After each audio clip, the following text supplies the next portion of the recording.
Pound yen analysis part 2. Just a quick note also, you probably wonder why I'm making videos instead of trading. Well, I'm making my trading plan, simple as that, and sharing it, and but making no recommendations. Reference disclaimer: trade what you analyze, not what I talk about. But so on this chart we covered virtually every level of resistance. I think we ought to put this one in, because if the price pops back today, or it pops back at all, this is a old resistance that may act as new support, so that can go in. If you're new to what I do, please have a look at my previous videos, and also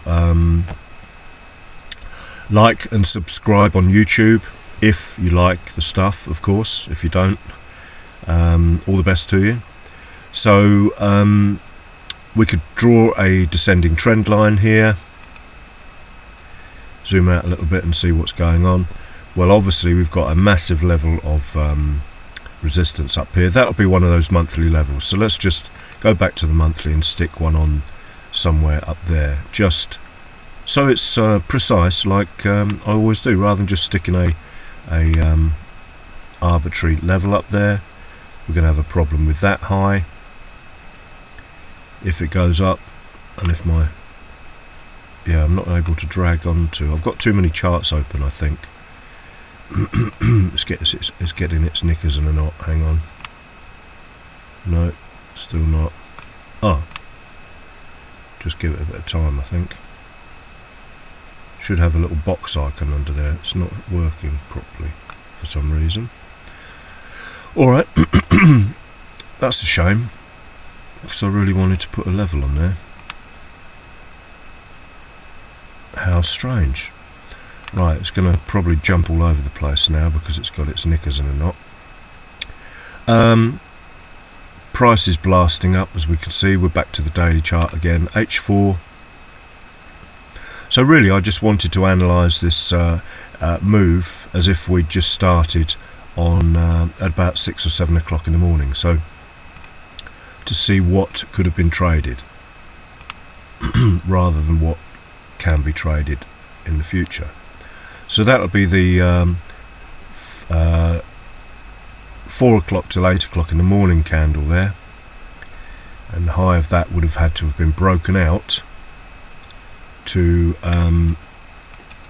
enable us to trade it. So let's put the low on there, because we would have been inside that H4 candle, and as I talk about many times, you know, I'll highlight the high and the low there, because that is priceless. If you don't do anything else on your charts, use the H4. Make sure you're in line with the London Open, this GMT+2, the American Open should I say. In my opinion, with all my years staring at these and various other very good traders, better than I am, I've all assert the same thing. You've got to be with GMT+2.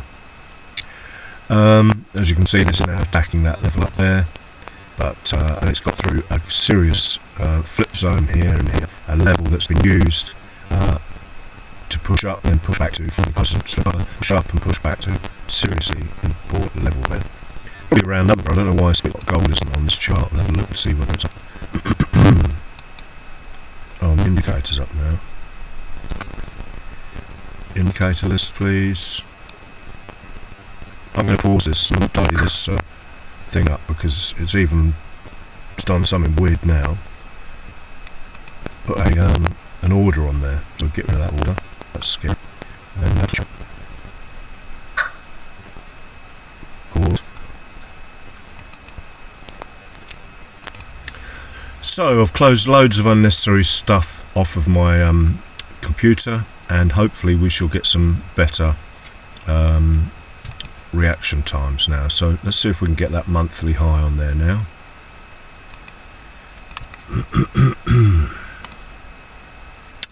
Yep, and we can put the next one on there, and that was lower, so that's important, because if we'd have just relied on that one, we might have got stopped out of a long, or reversed on by that one there. So back to the H4, and I was just about to say, this is a massive push up. We can see that we've broken the previous bars high, and sorry, I've got to pause this again, my dog is aggravating me.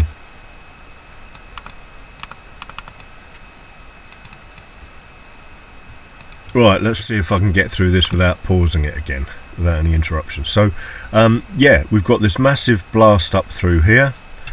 With the previous candle, it is now closed. We've got so it's just now a new 4-hour candle. That would suggest pullbacks, although at this stage I'm not even going to consider trading it, but short, that is, to test this level here, the daily high. I think I mentioned about the daily high that I drew in. When I drew it in, would potentially, after being broken, would be retested as support, but never assume anything. It's gone 10 o'clock in the morning now. This is traditionally a period in the morning when they take a breather.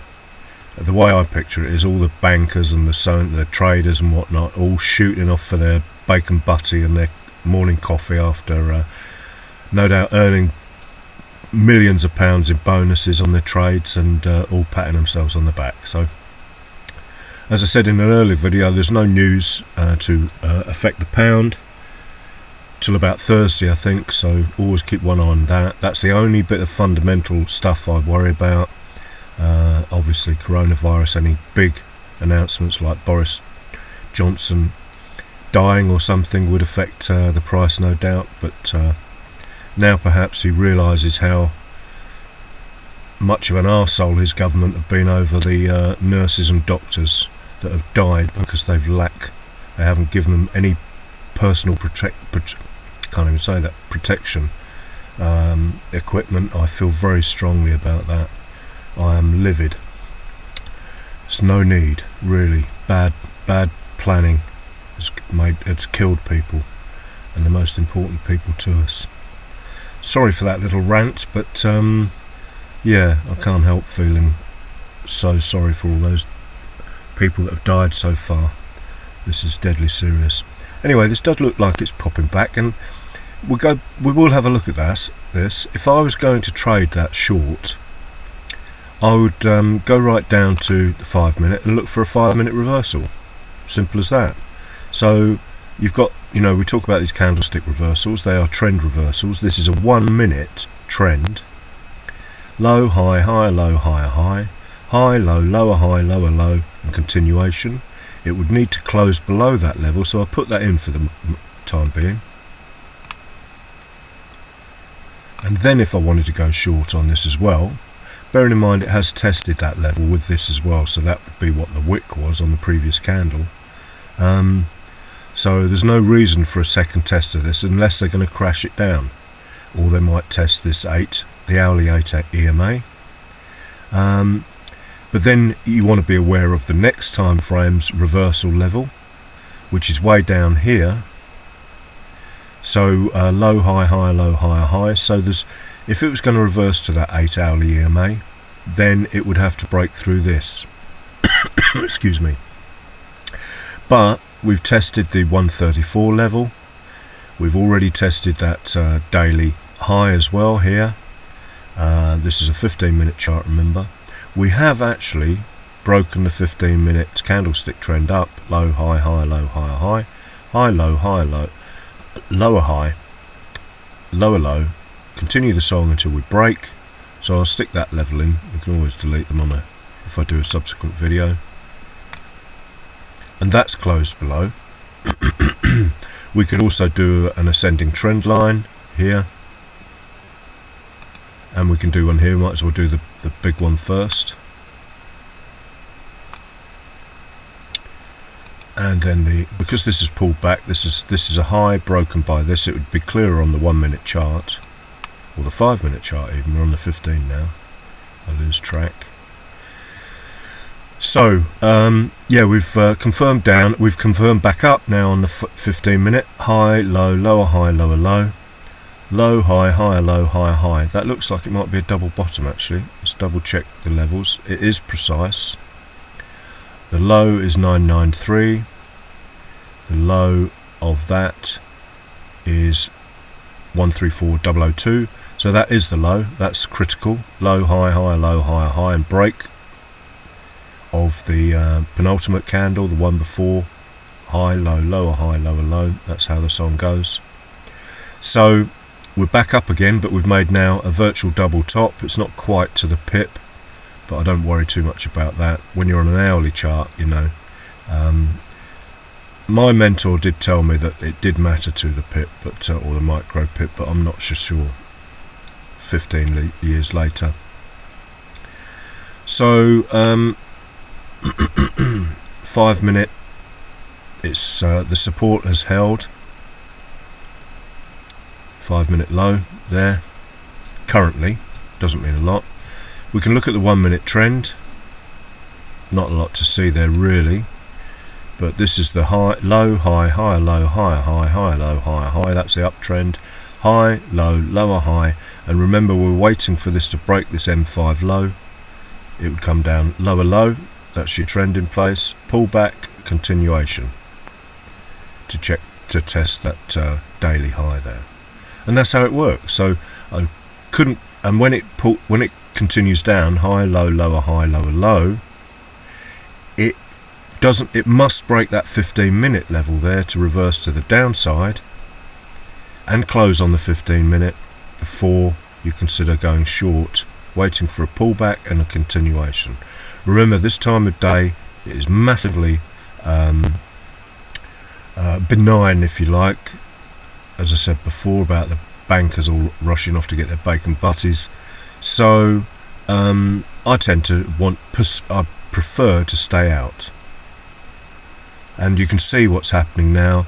Look at this. You know, there's just nothing happening on the momentum indicator, the RSI.